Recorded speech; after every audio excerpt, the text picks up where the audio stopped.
नमस्कार दोस्तों।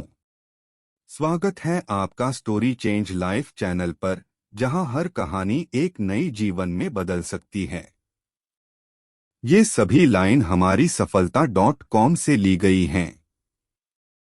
कहानी इस प्रकार है कि एक रोज रास्ते में एक महात्मा अपने शिष्य के साथ भ्रमण पर निकले। गुरुजी को ज्यादा इधर-उधर की बातें करना पसंद नहीं था। कम बोलना और शांतिपूर्वक अपना कर्म करना ही गुरु को प्रिय था। परंतु शिष्य बहुत चपल था। उसे हमेशा इधर-उधर की बातें ही सूझती। उसे दूसरों की बातों में बड़ा ही आनंद आता था। चलते हुए जब वो तालाब से होकर गुजर रहे थे, तो उन्होंने देखा कि एक धीवर नदी में जाल डाले हुए हैं। शिष्य यह सब देख खड़ा हो गया और धीवर को अहिंसा परमोधर्म का उपदेश देने लगा। लेकिन धीवर कहाँ समझने वाला था। पहले उसने टालमटोल करनी चाहिए और बात जब बहुत बढ़ गई तो शिष्य और धीवर के बीच झगड़ा शुरू हो गया। यह झगड़ा देख गुरुजी, जो उनसे बहुत आगे बढ़ गए थे, लौटे और शिष्य को अपने साथ चलने को कहा एवं शिष्य को पकड़कर ले चले।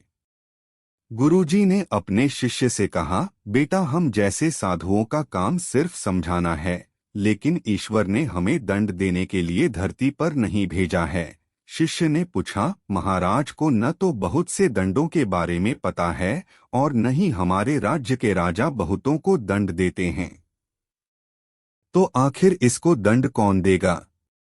शिष्य की इस बात का जवाब देते हुए गुरुजी ने कहा, बेटा, तुम निश्चिंत रहो, इसे भी दंड देने वाली एक अलौकिक शक्ति इस दुनिया में मौजूद है, जिसकी पहुंच सभी जगह है।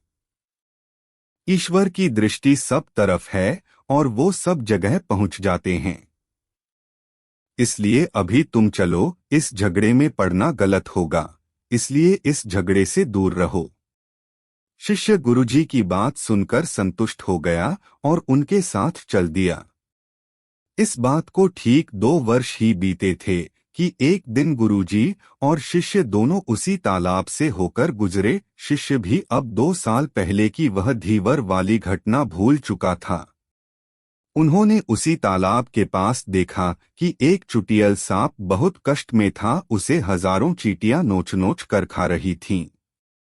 शिष्य ने यह दृश्य देखा और उससे रहा नहीं गया। दया से उसका हृदय पिघल गया था।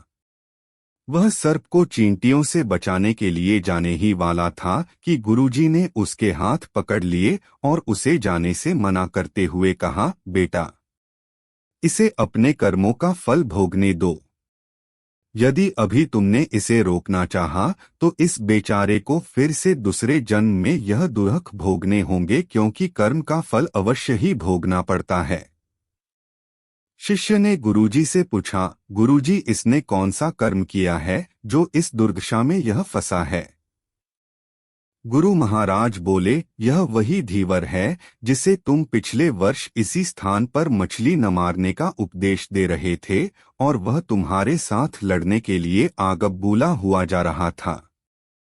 वे मछलियां ही चींटी है जो इसे नोच-नोच कर खा रही है। यह सुनते ही बड़े आश्चर्य से शिष्य ने कहा, गुरुजी, यह तो बड़ा ही विचित्र न्याय है। गुरुजी ने कहा, बेटा, इसी लोक में स्वर्ग नरक के सारे दृश्य मौजूद हैं। हर क्षण तुम्हें ईश्वर के न्याय के नमूने देखने को मिल सकते हैं। चाहे तुम्हारे कर्म शुभ हो या अशुभ, उसका फल तुम्हें भोगना ही पड़ता है। इसलिए ही वेद में भगवान ने उपदेश देते हुए कहा है, अपने किए कर्म को हमेशा याद रखो, यह विचारते रहो कि तुमने क्या किया है, क्योंकि ये सच है कि तुमको वहां भोगना पड़ेगा।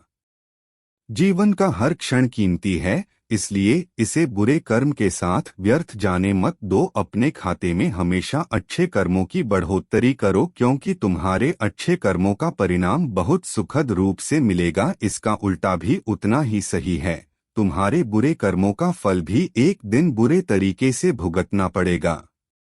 इसलिए कर्मों पर ध्यान दो, क्योंकि वो ईश्वर हमेशा न्याय ही करता है। शिष्य गुरुजी की बात स्पष्ट रूप से समझ चुका था। दोस्तों, हम चाहे इस बात पर विश्वास करें या नहीं, लेकिन यह 100% सच है कि ईश्वर हमेशा सही न्याय करते हैं और उनके न्याय करने का सीधा संबंध हमारे अपने कर्मों से है। यदि हमने अपने जीवन में बहुत अच्छे कर्म किए हैं या अच्छे कर्म कर रहे हैं, तो उसी के अनुरूप ईश्वर हमारे साथ न्याय करेंगे। यह जीवन हमें इसलिए मिला है ताकि हम कुछ ऐसे कार्य करें जिसको देखकर ईश्वर की आंखों में भी हमारे प्रति प्रेम छलक उठे। धन्यवाद दोस्तों कि आपने हमें देखा। लाइक करें, सब्सक्राइब करें और बेल आइकन को दबाएं ताकि आप हमारी हर नई वीडियो से अपडेट रहें।